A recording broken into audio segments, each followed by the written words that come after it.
Hey there friends, Angus here from Audio Media. Before we begin the show, I wanted to take this opportunity first of all to check in and say, how are you? How are things in your part of the world? At the moment, at the time of me recording this here in Melbourne, Australia, we're still able to go into practice and serve our patients, but that's pretty much a daily prospect. I know that things are changing around the world. I know that many of you at the moment feel a little bit like you're on a roller coaster with no ending. This level of uncertainty is certainly one of the things that I'm finding most difficult to deal with. Here's what I do know. I know that this too will pass, that it's a temporary process. I'm seeing this time at the moment as a winter, and after every winter comes a spring and then eventually a summer. So at the moment, here's what I don't want you focusing on. This is not a time for us to be focusing on building a practice. Clearly, many of you aren't even in practice, and most of your practices like mine are taking a downturn, okay? So that's okay, first of all. During winter, it is a time of planning, of rest, of recuperation. And winter is also a really beautiful time for us to be building massive amounts of goodwill for our existing patients and out into our community. That's exactly what we're doing at my chiropractic practices, exactly what I'm doing inside of Audio Media with creating more content for you guys. Now, I want to help you build that goodwill. I've put together a free membership site for you. I'm calling it Foundations. Inside of there, we go over the foundations of really good communication, business strategies, marketing, and putting together some videos so you can start to build that goodwill.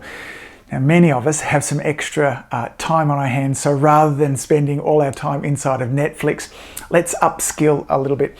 Now, you can join the membership site at audiomedia.com/foundations.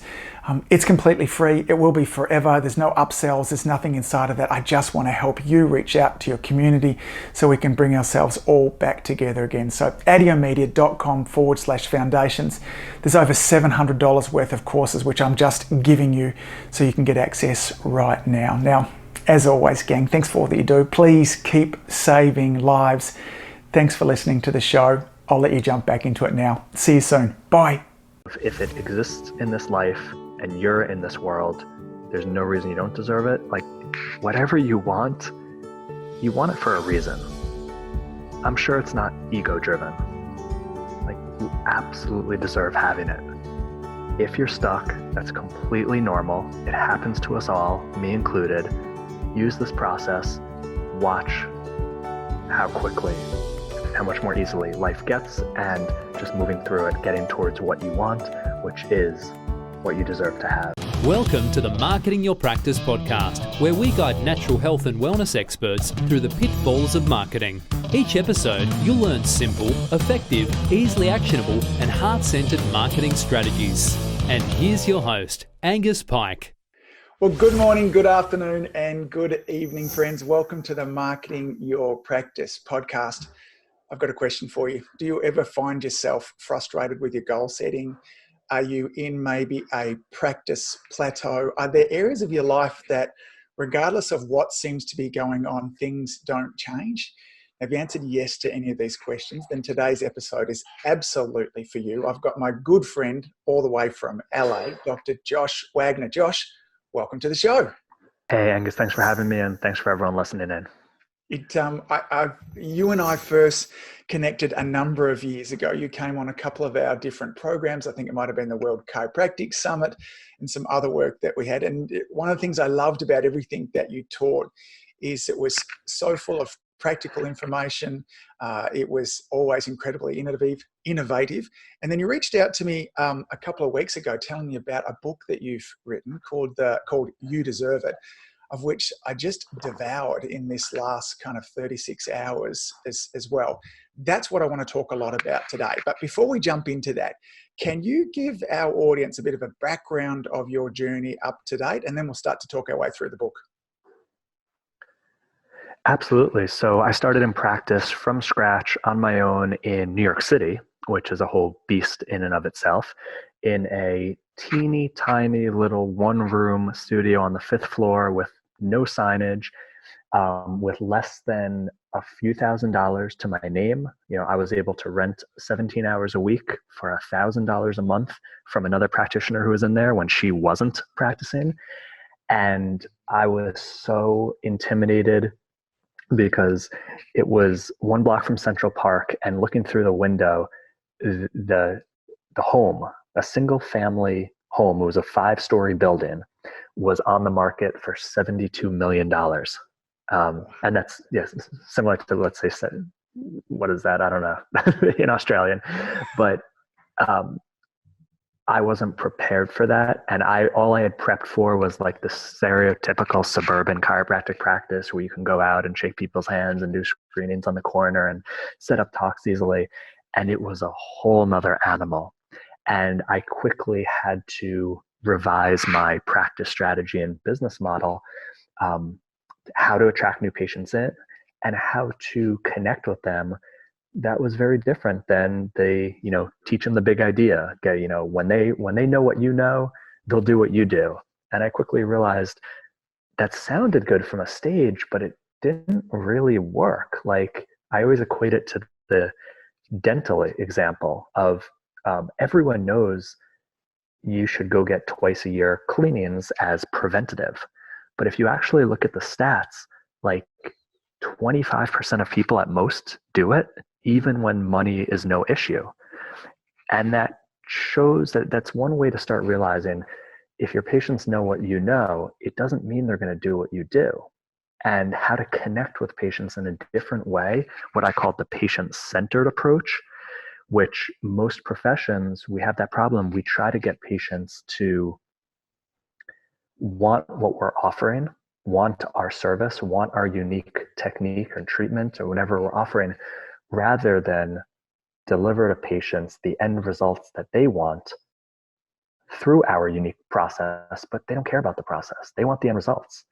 And shifting that ability to stop educating, stop drowning people in all this talking, and give them what they're looking for through the process I know is best for them. And it was amazing. It was eye-opening. And I started sharing that with colleagues I graduated with who, I could tell insurance was going out. They were doing the old scripts, and they were frustrated and they were grinding it out, and sharing them what I was doing, and they saw a difference. And then I started sharing it just globally with chiropractors. And this was by now about 5-6 years ago. And it just exploded. So now I'm giving seminars. That I'll be at my 3rd one in Australia in July. I'm going back to the UK. I have them in the US. And what I do now full time is sharing and teaching mainly chiropractors, but really any doctor can use it, of how to grow your practice with the patient-centered approach. Really more retention, more referrals, more patient investment in your services. And it's not very marketing driven, because what's interesting is when a lot of practitioners start using this, and I'm not knocking any marketing whatsoever, but more patients just start coming to them and finding them, because what they're doing on the inside is so much more inspiring, and there's an energy to life. Like, when you're inspired and you're doing the right thing, things flow. If you aren't, and it's like a grind, you got to keep grinding it out. So, I'm all for marketing that works, without a doubt. And it's just interesting when there's a shift internally, externally, a shift takes place. And then what I noticed is what we're going to talk about on this call is, after 5 years or 3 to 4 years of working with hundreds and hundreds of doctors, natural health practitioners, really sharing the same exact information with all of them, and seeing doctors of all walks of life in all different areas of the world take these strategies and just really quickly seeing an increase in collections and volume, ease with being able to take 3-day weekends every week, but also seeing a lot of the doctors self-sabotage, procrastinate, just get stuck. And we're talking about even practitioners in the same exact town. Like, what's the difference?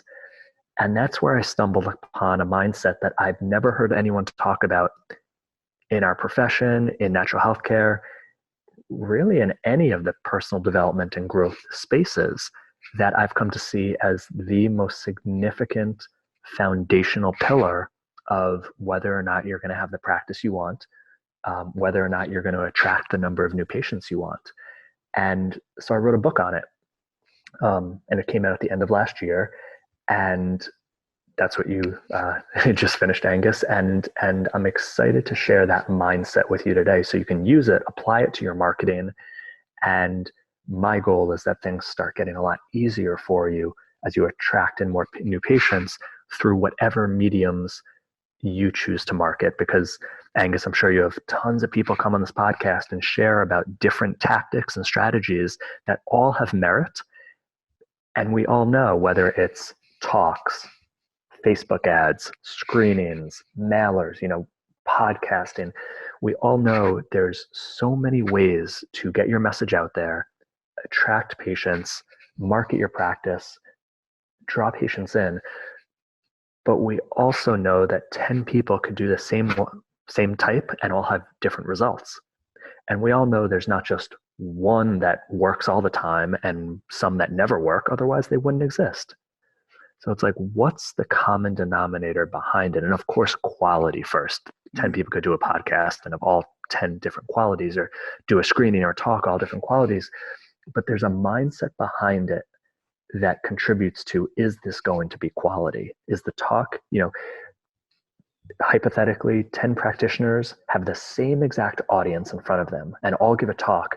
Each of those practitioners is going to have a different rate of how many people just choose to book an appointment. And it's not just based on the offer or the close or any of that. It's based on how you show up and what's in your mind. And that's what I'm going to contribute to your audience today. And I'm excited. And yeah, that was a long-winded bio, and I just want to dive into it, Angus. And you touched on so many great points there too. Dean Jackson, one of marketing royalty, when he talks about marketing, he talks about there being 3 different phases to it: a before phase, a during phase, and an after phase. And most people, when they think about marketing, they think about just the before phase. It's the screening, it's the talk, it's the Facebook ad, those kind of things there. But there's a during phase there, which is, how do I interact with you when you come into my practice? How do I communicate with you? The type of work that you do a lot with your program there is marketing. That's as much marketing as putting in a Facebook ad as well. But we often don't think of that as marketing. In some extent, everything that we do as a practitioner, from the color of our walls, the clothes that we wear, the way we answer our phone, these are all marketings, but they're just different phases of marketing. I've been fascinated by it too, because I see the same thing. If somebody went back to episode 1 of the Marketing Your Practice podcast, there's enough strategy and tactics inside of it. There's enough free information there that if you just implemented that you would have more new patients than you knew what to do, how to cope with. But we don't. But the same is true for me. Any of the challenges inside of my life, I could probably now hop onto Google and search for them and find the right solutions. But you articulated inside of your book this process, and there's a question that you ask there of, do I really deserve that result? Now, you could insert that. Do I really deserve more new patients? Do I really deserve the relationship? Do I really deserve? And in that too, one of the first things that you might want to clarify for me, one, the importance of that question, but the difference that you talk about between worthiness and deserving as well. Can we leap off from there? Absolutely. So just to clarify before getting into the difference between worthiness and deservingness, is that's the mindset and the belief, is whether or not you believe you deserve having what you're going after. So catered, let's say, to this audience, you're probably tuned in because you want to attract more new patients to you and keep them and have them refer, all those phases of marketing. Here's the linchpin of why 10 providers can go to give a talk or a screening or run the same exact ad to the same exact audience and have very different results, is the greatest difference, which is again going to contribute to the quality of the talk, is whether or not they believe they deserve having the number of new patients every month that you want. That's it. And as oftentimes natural healthcare providers say alternative to medicine, there is inherently in the culture and in the field lots of undeserving beliefs that come with that, whether it's related to how people perceive you, the public, levels of income, practice success, practice reputation, notoriety in your area. There are, unfortunately, because it's maybe not mainstream, maybe it's alternative, just inherent undeserving beliefs that come with being a natural, holistic oriented provider. And the good thing is, these aren't set in stone. They're not stamped on your forehead. We acquire these through our journey, through grad school, through our early startup phase. And if they're still stuck with you, we're able to tweak them. And that's what the deserving process does. It's a very, very simple yet intense meditative process that I outline in the book. I give a free audio guided version of it, so you can just listen to me guide you through it on my website to start moving through your undeserving beliefs and transform them and switch them to deserving. And literally, when you do that, you could do the same exact marketing, but since you have an internal set point difference, it's going to have different results. Like the external can't change if the internal doesn't. So what this shows is how to change the internal, and the external naturally is going to change. And then you're going to actually make changes. Like you won't procrastinate as much. You won't self-sabotage. You won't do the things you know that you do, which we all do in certain areas, that stop us from having the results we actually want. So the difference between worthiness and deserving is you can apply this to practice or any area of your life, like your health, your relationships, your happiness, your finances. When we think of worthiness, we've grown up and been conditioned to think of worthiness as someone else's opinion or viewpoint on us. So religiously, it may be God or a deity. It may be like what our parents think, our peers think, society thinks, Hollywood and the news and the media thinks. So, and this can apply to worthiness based on your gender. Like if you're female, you may think you're a different worthiness than a male, based on your ethnicity, based on your socioeconomic status, based on your sexual orientation. I mean, any way you want to categorize yourself, it's common to have a worthiness factor associated with that. And that's the reason I don't talk about worthiness much. And I don't use them as synonyms. When you focus in on deserving comes from your personal choice. It's your mindset, which means that you can change it. You may not think you're able to change your level of worthiness in a religious context or societal context, but your personal level of deserving belief is adaptable, malleable, changeable. It grew inside of you through your upbringing, through your past history and certain events. And when you actually choose to do something about it, and you go do this process and you dive into all the areas that you don't believe you deserve, having the number of new patients, having the collections, having the income, having the success, you can change it, you can get through it. And that's the foundational pillar and platform that needs to be done before you actually start with the tactical and the external approaches. Did that help, Angus? So Josh, why don't we start with the question, first of all. When somebody wants to find, do they have a deserving issue? You know, there's some important things that, so if we use that example is, do I believe that I deserve a successful practice? And I know that word success is a big kind of grand term there as well. But in the book, you talk about just like checking in with yourself. Like when I say that to myself, do I deserve? And with you, really, it's kind of a yes or a no answer is what you're looking for. Is that right? Absolutely. And you said it correctly. Success can be ambiguous. So just get really clear. If you're listening to this, you probably have a marketing goal and strategy in place. And let's just say that's 20 new patients a month. Consistently ask yourself, do you believe you deserve 20 new patients a month consistently coming to you? And here's the thing. It's absolutely normal and okay if you don't hear a resounding yes, or you hear a, I don't know, or a no. That's completely normal because of undeserving beliefs that we've grown up with or inherited through our profession. And what's great is as soon as you realize that, now you can actually do something about it, because instead of going and jumping from strategy to strategy, tactic to tactic, address the internal, address the foundation, and then all the strategies are going to work better. So get specific in the question.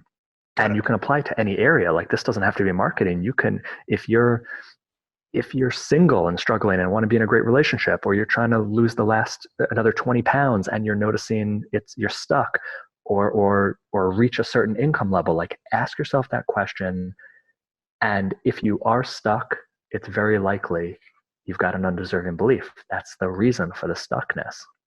Yeah, I think because you articulate that so nicely in the book, that if there is an area of your life where you are procrastinating, if you are feeling stuck, if you've reached a plateau, and yet you're trying all of these things, you're going from coach to book to program to this kind of stuff there too, then chances are that when you ask yourself this question, do I really believe that I deserve that result in around that too? The answer is probably going to be a no. So when we get these beliefs, because you talk about in the book, where do they come from? Where do these deserved beliefs, how do they get a part of me? How do they lay their foundations? So it often starts with the earliest memories of how you grew up and what you thought life should be like, which was what you grew up experiencing, your parents, interaction, relationships, the environment you grew up in, like the home, the cars, the vacations. Oftentimes the socioeconomic class you grew up in, that's what you believe you deserve. Now, it doesn't have to be. It could have been you chose to rebel against that and be like, no, like, okay, my parents grew up at this level. I want to grow up at this level. It's oftentimes an 80-20, where some just accept, all right, that's what I deserve. That's what my parents had. That's what I grew up with. That's what seems right and what seems normal. But then it gets more and more specific. So it could be one specific moment in time that someone told you something. Like, it was my first year in grad school, and I went on a mission trip, for a chiropractic mission trip, to adjust people in Dominican Republic. And so this was my first year out of a 4-year process. I didn't know where I wanted to practice yet. I didn't know anything about like how I was going to do it. But one evening I was talking with one of the doctors on the trip who was actually the organizer. So I gave him a lot of weight and credit and validity in my mind. And for some reason, he asked me how much I'm going to charge for an adjustment when I graduate and when I get out years later. And I had never really thought about it. And all I knew was the practice that I had interned with before school, what their fees were. And so I just mentioned something around there. And he immediately says to me, and I grown up in New York, and I was at school in the South, and I had planned to go back to New York, but immediately he said to me, oh, well, then you can't practice in New York. That's too cheap. And that one comment from my first year in grad school through 3 years later set in me, I'm not going to go practice in New York. Mm. And that was tough because that was my whole life, my family, my friends, everything I knew. Like, I'd always been in New York for the first 22 years of my life. And so there's a combination of undeserving beliefs compile on us through how we were raised and all of our experiences growing up, but it could be one sentence that someone says to you. Like, oftentimes with the doctors I work with, it's something a parent said to us. Mm. Like, you tell a story of one time, where you were in the car driving along and your parents thought that you were asleep, and they were having a conversation in around family finances. And there was something there that kind of imprinted on you also. Can you share that story also with our listeners? Absolutely. I'm 5 years old, coming back from a day picnic at a park, a long car ride. So we were trying to fall asleep. My brother was asleep. I looked like I was asleep because my eyes were closed, and I could hear my parents starting to talk and argue. And oftentimes it was about money, because we were middle class, we got by, but my dad worked a lot, my mom didn't, and there was a constant frustration of my dad always wanting my mom to work to contribute more to the family income. And I could hear it getting heated. So of course I pretended to be asleep as a child. And finally I heard my dad, who I looked up to as like most children look up to their dad as the most powerful person in their life and the leader, and he's got everything together. And I just heard him broken and in his voice when he exclaimed, "We don't have any money left." And then there was silence. I don't remember anything after that. And I remember back at home, there was nothing prepared for dinner. And I heard my dad say, "Okay, well, we'll order pizza." And I climbed up on his lap on the couch and said, "Dad, how are you going to order pizza if we don't have any money left?" And he just was like, no, it'll be okay. And kind of just brushed it off. And I mean, that left a lasting impact in me of, I never want to be in that situation of being stressed about money, like seeing this figure who's I see as, back when I was growing up, it was like the Rocky and Rambo movies. So like I saw him as Sylvester Stallone, and like see him flattened and broken because of the concept of money. And I also attributed it to, that's why my parents' relationship didn't work out and they ended up splitting and getting divorced. So I had such a strong set point of, I'm never going to let that happen to me. And there's good and bad in that. There's an analyticalness about money and like very, very cautious and intentional about where my money goes, and really strategies around it, and just being very disciplined and diligent, but very healthy of the fact that, being able to create a life where there is not stress and anxiety around money. So like it's all how we adapt and interpret it. But ultimately, that was a significant moment. And many of us can go back to a moment where our parents accidentally, inadvertently, because they're human, set to us certain deserving beliefs. And for instance, I didn't believe if there was stress and financial stress in a relationship, I didn't believe a relationship could last or be happy if there's financial stress. Yeah. Josh, as I was reading through the book, there were numerous areas in my life I went, you know what, I've probably got some, not probably, I have some deserved issues in around there. And then and again, given that this is kind of 36 hours old for me, I've then tried to go back and find stuff. And with lots of the examples you give in the book, you give these kind of crystal clear examples of, I could see how that would lead to that problem there too. Now, so far, I've been having some difficulty pinpointing that moment, and finding those moments there is obviously important, because in a moment we'll talk about kind of the 3-step process to kind of unwind some of these issues. So when you're coaching people through that and they're going back trying to look for kind of moments where these belief systems might have come from, do you have some suggestions?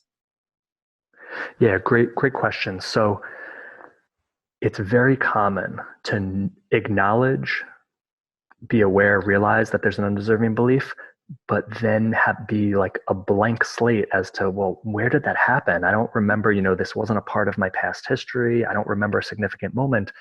And oftentimes, if it was something very significant, we block it out, like it's purely buried in the subconscious. The good thing is you don't have to find the originating factor to be able to get through it.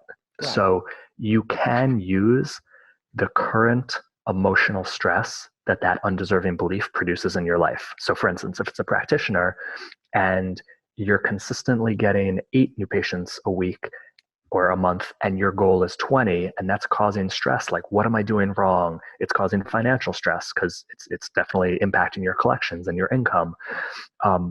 You don't have to try to think, where in my past did I have an undeserving belief around new patients from youth or grad school or early on in practice? You can use the stress it's currently causing. Like, what am I doing wrong? Why aren't I good enough? You can use the present situation and emotion in the process to get through it. So that usually gives people more hope. Like, again, you don't have to do a whole autobiography of yourself. You can use the present situation and stress to work through it.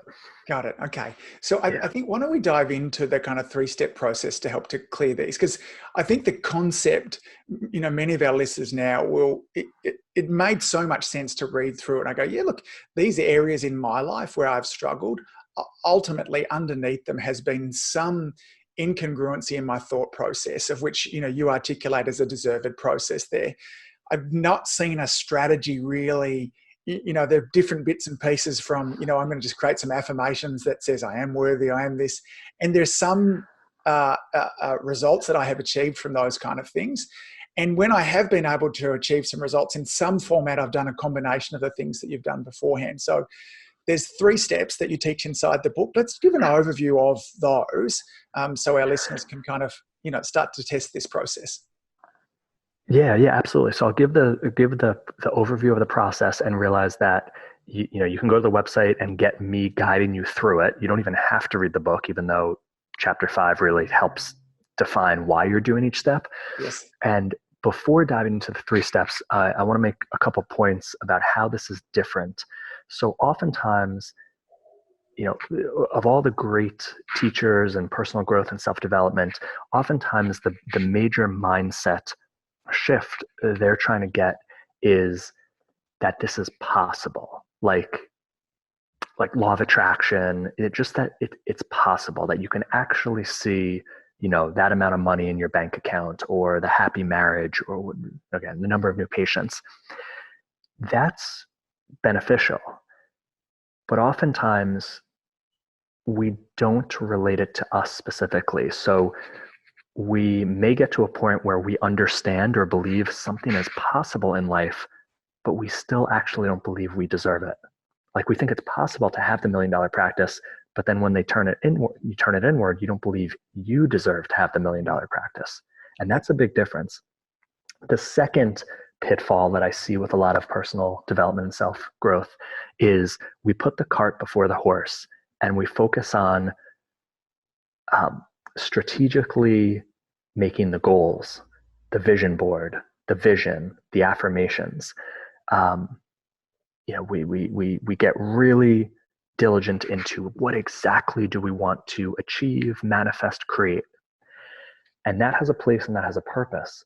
But if it's on top of an undeserving belief, and you don't address the undeserving belief first, it's the same thing as having the most beautiful mansion built with the best architects, the best materials, and all the money in the world, and putting it on a swamp or a sinkhole.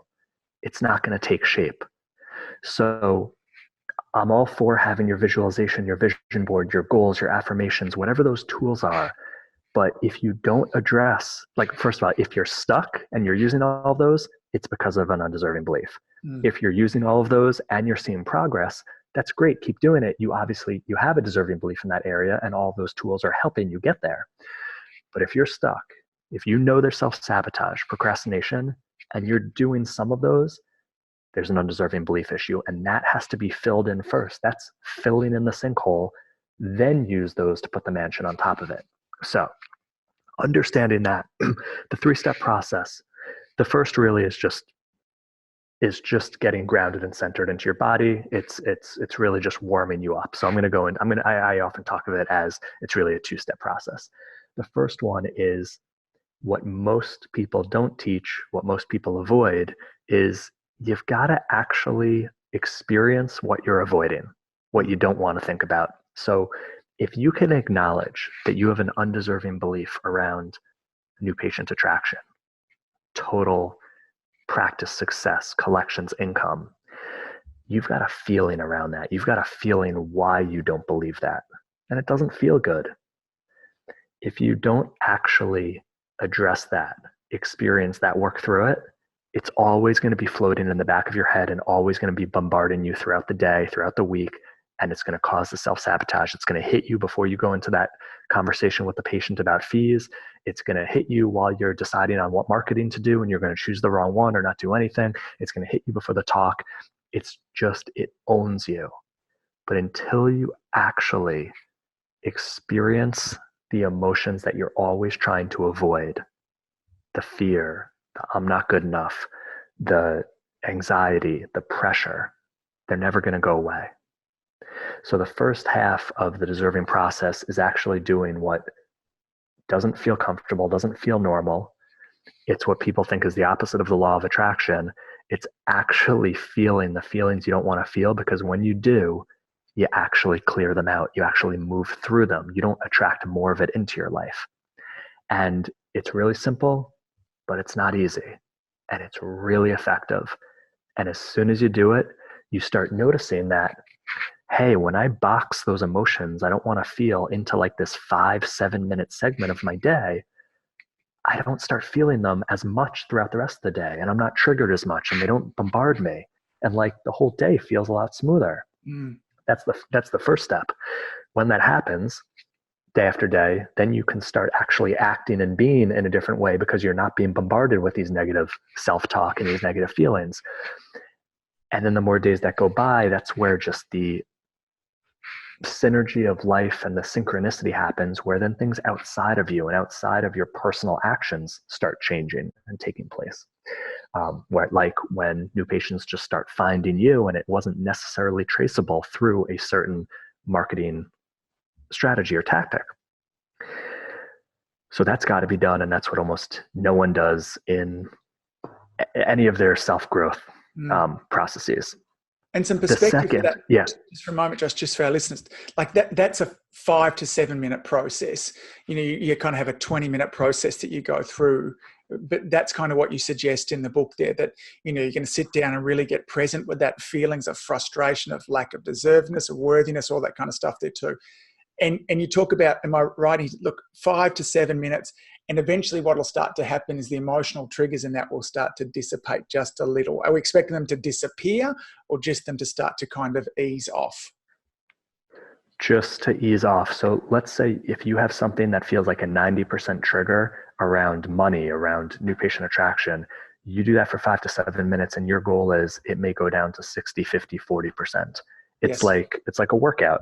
And as long as it's decreasing, you did your workout for the day. And then the next time it may start at an 80 and go down to a 30, and then start at a 70 and go down to a 20, and then start at a 60 and go down to a 10. And you don't even have to completely eliminate it. This isn't about eliminating negative emotions from your life. That's not possible. That's not realistic. That's not human. The difference is, do those negative emotions own you, or do you own the negative emotions? Can you control them and box them away, rather than them manipulating how life goes for you? So it's not about completely disappearing it, either in one session or even over time. And you don't need to. If you just get it to a low enough where it's not dominating you, you will see an absolute transformation in how you feel and the results in your life. Right. So there's another question. Is that process, in terms of doing that, Josh, is it likely that it might be a week or 2 weeks of working on that one kind of belief system or feeling? Or how do you suggest people, because you talk about, look, don't try and, look, I've got some issues with my weight and I want to get a relationship and my practice sucks. Like, we just choose one of those. And how long do we stay on that for before we might move on to our next one? Perfect. So pick the area that's causing the most tension in your life. Yeah. So, is it relationships, happiness, money, health, practice? Pick that and stay consistent with it until you feel and see enough of a change that you're willing to move on to another area. So just like anything, with consistency. So don't be jumping around every day doing a different one. Stay with one to build consistency and build that muscle. And then with the people that you've done this with, like, how long do they typically stay on that? Is it a week, 2 weeks? What do you expect? Yeah, that's one of those things that is so just unique to the person. For some people, it could be it could be the first session, it could be a few days, and they just let it go. For some people, something really ingrained, it's going to take weeks, maybe months. But the good thing is, you're seeing differences all along the way. It's not like, oh, everything changes on day 60. You're going to be, from the very first time you do it, you're going to notice a difference in how the rest of your day goes. And my goal is that when you experience that the first time, it'll give you enough evidence to keep doing it every day. And take that 20 minutes out of your day to commit to this, when you can't be answering emails, you can't be seeing patients, you can't be watching TV, and it's worth it because you see the difference immediately in your life, and then it just grows. So no, there is no like, oh, this is the 2-week deserving process, this is the 2 month for this issue. It's all unique on how deep it is and the quality of the process you do, because like I say, there's a audio I'll give to you that will make it easier because you hear me guiding you through it. But if you just listen to it and don't actually do what I'm telling you to do, Mm. you're not going to notice much of a difference. Like you got to actually do the work. Yeah, got it. So And do the work means in the meditation, not like go do something after the meditation. got it. Yeah. After we've gone through that phase there, which you kind of refer to as the clearing phase, after that, the third step that you have is called emotionalizing. What's that about, and how do we do that? So emotionalizing is taking your goal setting and your visualization and your vision board to the next level. So likely you have a vision, you have goals of what you want to create in your practice, specifics, and in your life. That has merit. When you actually connect with the emotion you want to feel or you anticipate you're going to feel when you get that, when you get the number of new patients, when you have the collections you want, when you have the relationship, when you have the body, what's that feeling? The happiness, the peace of mind, the joy, the excitement, the power, whatever it is for you. When you combine the feeling with the vision, that's when the magic starts to happen. And when you do that after the clearing, because again, you can do that, but if it's on top of undeserving beliefs, you're going to self-sabotage. You're not going to believe you deserve that good feeling and the vision. But when it comes right after doing the clearing, getting through those undeserving beliefs, and then you crystal clear, see what you want to create and the feeling that's connected to it, that's the process. And you will see a difference immediately in how you feel during the day. And as days go by, you will see externally things changing, the number of new patients, the bank account, the better relationship, whatever it is, it literally is magical because it's tapping into the underlying essences of what makes life move, which is emotion for humans. And you talk about too, perhaps, if there is an emotion to really focus on there, it would be just appreciation and gratitude. Thanks in advance for what's coming, whether, the examples we talked about before, whether it is the 20 new patients a month, the relationship that's coming into you. So, if we summarize that process there of, first of all, sit down, get really present, some breaths in there is really that first phase. Phase two is the clearing phase, which is what I was fascinated with. And I feel like even now I have a better understanding of just access the frustration, whatever it is, the emotions that you have. Like give yourself permission to experience it. Yes. Rather than try to avoid it and block it out. Yeah. Because that's what has it linger and never. Yeah. I've trained myself really over the last 2.5 decades to constantly reframe. When there's a negative emotion there, I go, reframe there too. So I'm really interested to kind of sit down and get present and go, I wonder, got it. Let me kind of access that, feel that more, and then work into that process. In terms of that emotionalizing phase, when somebody's visualizing, experiencing, tapping into that, how long would we be in that phase for? Is that a 5-10 minute kind of gig? That's a good 10 minutes. So think of getting into it as 2 to 3 minutes of just balance, centering your body. Then let's say 7 minutes of clearing, 10 minutes of emotionalization is about 20 minutes total. Now, of course, you can do without the guided experience. You could just do a mini one and do it all condensed into 10 minutes. You could do a longer one over 30 minutes. The minutes don't matter as much as are you actually feeling the feelings in the clearing and the emotionalization. And just like you said, gratitude always works. Love always works. Yeah. And if there's something else, when you think of your bank account or your practice or whatever it is, if there's another emotion that's associated with that goal and that vision you set for yourself, use that because that's real for you. And that's great. And so the key really is just tapping into that emotion and feeling it and embodying it as much as possible. When you're seeing the outcome that you're after. Is that the key part of that third phase? Yes, it's most people visualize, and probably people listening to this podcast because you're already in like some type of a growth-oriented mindset and world, but we don't connect the emotion. And especially for men, we're less emotional. We don't think as much. We think with our heads more than our hearts. This it's a challenge for me, definitely, but for most men, feeling your vision is going to have you move towards it with so much more power and velocity and congruency and less self-sabotage. Mm. I'm guessing, Josh, with the, hundreds of people that you've coached, thousands that you've taught this process to, there's some barriers that it might come up. Oh, it's a bit kind of woo-woo or anything like that too. What would you say to our listeners that are sitting there at the moment going, I'm not so sure about this. It kind of all sounds a bit kind of fluffy for me. What advice would you give them? Yeah, that's a great question. So first is the age old, if you keep doing what you've always done, you're going to keep getting the same results. So Yes. I'm not knocking what you're doing. Again, a lot of what you're doing, it has validity and merit. This may be the linchpin that's having that not work as well. Mm. So if you're stuck, this is a no expense, 20-minute of your time way to start seeing a shift. And again, just be honest with yourself. If you keep doing the same, I mean, this is something I remind myself of every month in my business, in my life. It's like, wait, Josh, how do you expect growth outside of the curve that's already happening, or the, the trajectory you're already on? If you're doing the exact same things, it's not possible. That's Einstein. That's just the law of life. Like, it's not possible for things to change if you keep doing the exact same thing unless they already are changing. So just get honest with yourself. If things aren't changing, you've got to do something different. And we all, especially with this age where the technology age that we live in right now, we all have 20 minutes in our life if we choose to let go of 20 minutes of YouTube, social media, emails.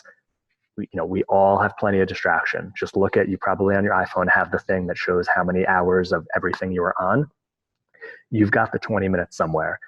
Give this gift to yourself and realize, this is a big one, Angus, and I want your listeners to get this. If it exists in this world, a number of new patients, an income level, a house, a relationship, if it exists in this world and it's something you want, and you're in this world, which you are, there is no inherent reason that you don't deserve having it. You've got to give yourself permission to believe you deserve having it. And I'm telling you, this 20-minute process is an access to help you move faster and easier towards that, especially if you're feeling stuck. And if you're not feeling stuck, it's just going to be another rocket booster on your back. Yeah. So thank you, Angus, for letting me share this with your group. Yeah. Last kind of question, and then I want to sort of direct some people towards where they can find the audios, where they can find the book as well. If I'm going to test this process out there, how long typically before people notice some results, even if there's a sense of ease that comes in? Is it days, weeks, months? After the very first one you do, you will notice a sense of ease for the rest of your day, without a doubt. So from the very first, you will notice an internal shift. And then each one, it's just more internal shift, and then the external will start happening. But from the very first one. Got it. And that was my sneaking suspicion there too. So, I think this, gang, if you're listening to this, if life is smashing along, you're growing, there's a sense of ease in every area of life, then keep doing it. But if there's an area of frustration, the question I would ask you is this: is it worth 20 minutes just to test this out? Is it worth sitting down, going through the process? First of all, if you want some guidance on this, either go and buy Josh's book. I suggest you should do that. It's not a long read. There's no fluff to it. It's full of just action steps. The end of each chapter's finished beautifully with, here's the high points, here's the work for you to do, a couple of things for you to think about, which I found really helpful. But Josh, if somebody wants to go and get a hold of the guided audio as well, what's the best spot for them to go to that? Go to drjoshwagner.com. So drjoshwagner.com. Yeah, great. And I'll have all these links there as well, where you can go and find out more about Josh, find Josh on the socials, access to where the book is also.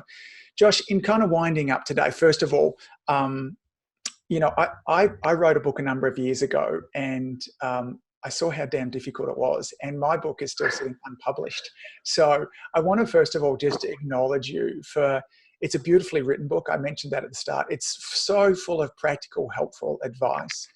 So thank you for taking the time to do that too. And I also want to acknowledge you on the constant innovation and growth that I see. It's been exciting for me to kind of catch up with you over the last week or so and see all the wonderful things that you've done. I saw some of your interviews on NBC and morning television, and you're just doing great things. So thank you very, very much for all that you do and continue to do, for our profession, for chiropractors and for people in general. So any final thoughts that you'd like to leave our listeners with?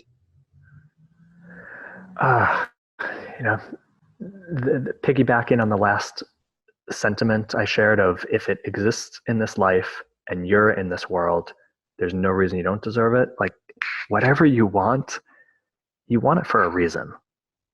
I'm sure it's not ego driven. Like, you absolutely deserve having it. If you're stuck, that's completely normal. It happens to us all, me included. Use this process. Watch how quickly, how much more easily life gets, and just moving through it, getting towards what you want, which is what you deserve to have. So thank you for listening. Thank you. If you're listening right now, you just spent 40 minutes with us. I appreciate you for that. And I appreciate for all you do and all of the people you help. So thank you. Yeah, well, thank you, Josh. I look forward to seeing what comes next from you as well. Thanks for being so incredibly generous with us today. And I'll see you soon, buddy. Thanks, mate. Thanks, Angus. If you enjoyed listening to this podcast, you have to come and check out the Community Influencer Program.